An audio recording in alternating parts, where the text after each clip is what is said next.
You switch to whole wheat bread. You eat those healthy wraps for lunch. You choose whole grain pasta because the box literally has a heart on it and the word healthy in 4 different fonts. But your belly fat's still there, still soft, still stubbornly refusing to leave, no matter how many salads you suffer through. And you're thinking, I'm eating clean. I'm doing everything right. What's the actual problem? Here's the problem. That one food you think is helping you is actually training your body to store fat in the worst possible place. It's not candy. It's not soda. It's sitting in your pantry right now, wearing a health halo, whispering whole grain like that makes it innocent. But inside your body, it's throwing a hormone party that ends with your fat cells locking the vault and refusing to let anything out. The food is wheat. And once you see how it hijacks your insulin, spikes your cortisol, and specifically targets belly fat, you'll understand why cutting calories never worked. By the end of this video, you'll know exactly what's happening inside your organs when you eat it, and the dead simple swap that finally lets your body burn belly fat the way it's supposed to. Let's find out from the inside. Right now, your pancreas is exhausted. It's been working triple shifts, and it's starting to lose its mind. Every time wheat shows up, your pancreas sees incoming sugar and goes, "Again? Seriously?" Because here's what most people don't know. Wheat isn't just bread. It's in your morning cereal, your lunchtime sandwich, your afternoon crackers, your dinner pasta, that random granola bar you grabbed because you were hungry at 3 p.m.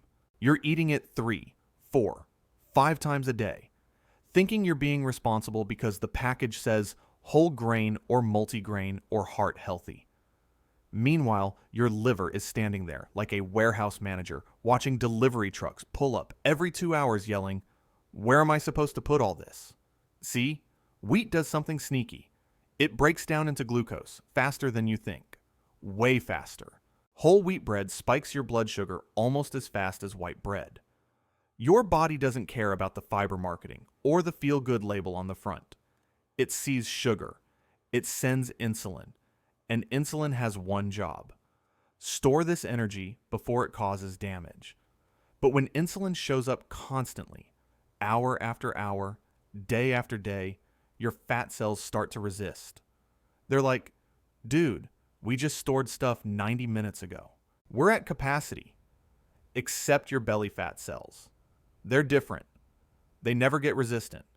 They're the only ones still taking deliveries. And that's when things get messy. Your body starts storing fat in the only place that'll still accept it: your belly. Visceral fat. The dangerous kind that wraps around your organs like bubble wrap nobody asked for. Your stomach's happy because it got fed. Your brain's confused because you're still hungry an hour later. And your metabolism? It's quietly switching into storage mode, one wheat-based meal at a time. So here's the question. What's actually happening inside when wheat hits your system? The moment wheat enters your mouth, your body starts a countdown. Enzymes break it down into glucose. Fast. We're talking 20 to 30 minutes, and your blood sugar is climbing like it just chugged a can of soda. Your pancreas sees this spike and panics. It dumps insulin into your bloodstream, waving everyone in like a frantic parking attendant. Store it. Store it everywhere. Muscles get some. Liver takes a cut. But here's where it gets interesting. Wheat has a second punch nobody talks about. It triggers inflammation. Tiny, low-grade inflammation that your body reads as stress. And when your body thinks it's stressed, cortisol shows up. Cortisol's your survival hormone, the one that says, "We're in danger. Save energy. Store fat." Now, cortisol doesn't just store fat anywhere. It specifically loves belly fat. It's like cortisol and visceral fat are old friends who meet up for coffee every week. They hang out. They collaborate. They make plans together. And those plans do not include you fitting into your genes. So now you've got insulin and cortisol, The tag team of fat storage, both activated by one slice of bread. Insulin saying, store it. Cortisol saying, store it here, right around the belly. And your fat cells around your midsection are throwing open the doors like, come on in, we've got room. Meanwhile, the fat cells on your arms and legs are just sitting there, watching this whole thing unfold, totally uninvolved, which is why your belly grows while your limbs stay exactly the same. But it gets worse, because wheat also messes with your hunger hormones. Ghrelin, your I'm hungry signal, spikes harder after a wheat meal than after almost any other food. It's like wheat tells your brain, great, you ate. Now, eat again in 90 minutes. You're not weak. You're not lacking discipline. Your biology is being hijacked. Wheat creates a hormonal environment where your body is literally programmed to store belly fat and stay hungry. It's a perfect storm of bad signals. Your liver's stressed, your pancreas is fried, your cortisol's elevated, and your insulin's running overtime. This isn't just about calories. This is about every system in your body getting the wrong instructions, all from one food you thought was healthy. So let's track what happens over the next 24 hours. You take that first bite of toast. Chew, swallow, done. Feels innocent. But in your gut, digestive enzymes are already ripping through those wheat molecules. Amylase breaks it down into glucose so fast, your bloodstream looks like rush hour on the freeway. Blood sugar jumps from a calm 85 up to 140, 160, sometimes higher. Your pancreas sees this and goes full emergency mode. Insulin floods out like a dam just broke. Your cells open up, glucose rushes in, and for about 30 minutes, you feel great. Energy. Focus. This is working. Except it's not. You just started a roller coaster and the drop is coming. Within the next hour, all that insulin did its job too well. Blood sugar's plummeting now, but your brain needs glucose to function, so it's hitting the panic button. Feed me. Feed me now. You get cranky, foggy, tired. That mid-morning slump isn't because you're lazy. It's because wheat sent you into a glucose nosedive and your body's desperate to stabilize. So what do? You eat again. Another snack, another hit of carbs, another insulin spike. You're not eating because you're hungry. You're eating because wheat created a biological emergency. By hour 2 or 3, your liver's had enough. It processed the first wave, stored what it could, and now it's full.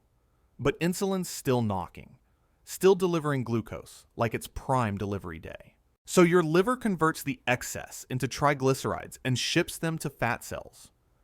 Guess which ones are most eager to receive? Belly fat. They're practically waving flags. And because cortisol's still elevated from the inflammatory response, those fat cells aren't just storing fat. They're multiplying, making more cells, building infrastructure. This isn't temporary storage. This is real estate development. 4 to 8 hours later, even though you ate, ghrelin spikes again. Your stomach's growling. Your brain's obsessing about food. And you're confused because you literally just had lunch. But wheat does this. It creates what researchers call rebound hunger. Your body overcompensates for the insulin surge by making you ravenous. It's not willpower that's failing you.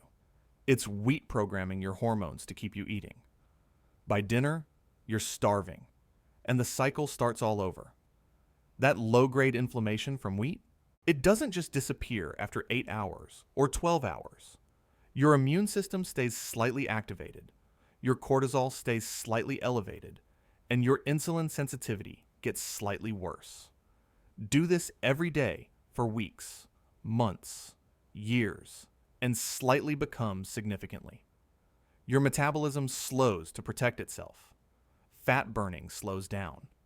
And your belly just keeps growing, one wheat-based meal at a time. This is why you've been stuck. Not because you lack discipline, but because this one food creates a 24-hour hormonal disaster that makes fat loss nearly impossible. Here's the thing your brain doesn't understand. Wheat is everywhere, so it must be normal. It's in 70% of packaged foods. It's subsidized by governments. It's recommended by nutritionists who learned from outdated food pyramids. Your brain sees it constantly and thinks, if it's this common, it can't be the problem. But common doesn't mean optimal. It just means normalized. The breakthrough happens when you realize this. Your body doesn't need wheat at all. Not for energy, not for fiber, not for nutrients. Everything wheat provides, other foods provide better, without the insulin chaos. The marketing got you. Whole grain sounds healthy. Multigrain sounds diverse. Heart healthy sounds medical. But these are labels, not science. Strip away the packaging, and you've got a food that spikes blood sugar, triggers inflammation, and specifically targets belly fat. That's not health food. That's hormone chaos in a bread bag. So what happens when you remove it? Your body thinks it's winning the lottery. Insulin calms down. Cortisol drops. Your pancreas finally gets a break. Your liver starts burning through stored fat because it's not busy processing new glucose every 2 hours. Fat cells shrink because they're not getting constant storage signals. And that visceral fat around your belly? It's often the first to go. Your body wants to get rid of it. It's been waiting for permission. But here's the counterintuitive part. You won't feel deprived. You'll feel clearer, steadier, less hungry, because wheat wasn't feeding you. It was confusing you. Once the confusion stops, your body remembers how to regulate itself. The cravings fade. The hunger stabilizes. The energy smooths out. It's like you've been driving with the parking brake on for years, and someone just showed you where the release button is. This isn't about willpower. It's about giving your hormones the right signals so your metabolism can finally do what it's designed to do. Burn fat for fuel instead of storing it around your organs. So here's exactly how to fix this, starting today. Cut wheat for 14 days. No exceptions. Not reduce it. Not just a little. Cut it completely. This means bread, pasta, crackers, cereal, wraps, pizza crust, and anything with wheat flour in the ingredients. Why 14 days? Because it takes about 2 weeks for insulin sensitivity to reset and for your body to stop expecting those glucose spikes. Think of it like rebooting your phone. You can't half restart it. You need a full shutdown and restart. Will you crave it? Yes, for about 3 or 4 days. Then the cravings vanish because your hormones finally stabilize. That's your body saying, "Oh, we're doing this now? Cool, let me adjust." You're not starving yourself.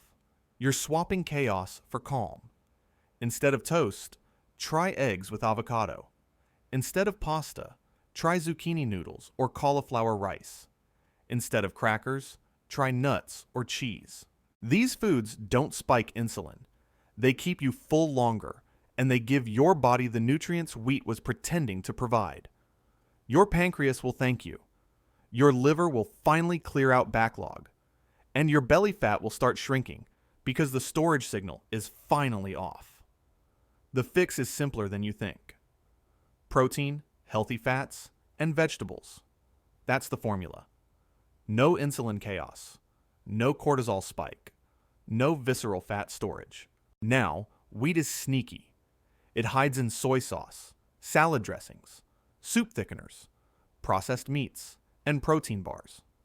Start reading labels like you're a detective.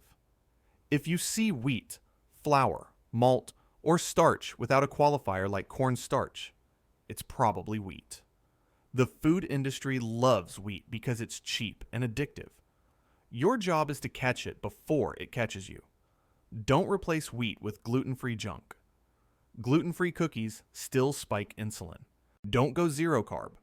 Vegetables have carbs, and they're fine. And don't think one slip ruins everything. If you mess up, just get back on track. Your body is resilient.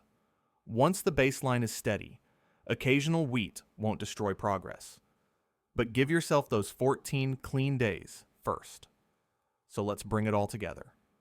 So here's where you are now. You know the food that's been quietly sabotaging your fat loss for years.